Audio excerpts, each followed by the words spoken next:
"Who cares for you?" said Alice. She had grown to her full size by this time. "You're nothing but a pack of cards." At this, the whole pack rose up into the air and came flying down upon her.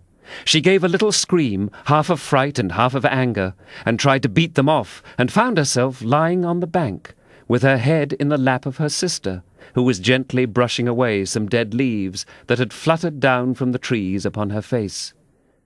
"Wake up, Alice dear," said her sister. "Why, what a long sleep you've had."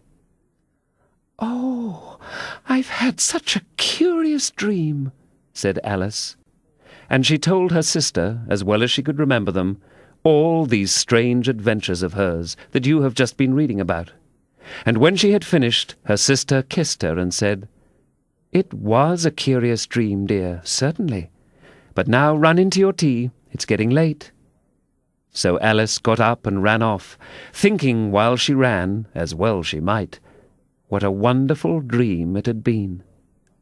But her sister sat still just as she left her, leaning her head on her hand, watching the setting sun, and thinking of little Alice and all her wonderful adventures, till she too began dreaming after a fashion. And this was her dream. First, she dreamed of little Alice herself, and once again the tiny hands were clasped upon her knee, and the bright, eager eyes were looking up into hers.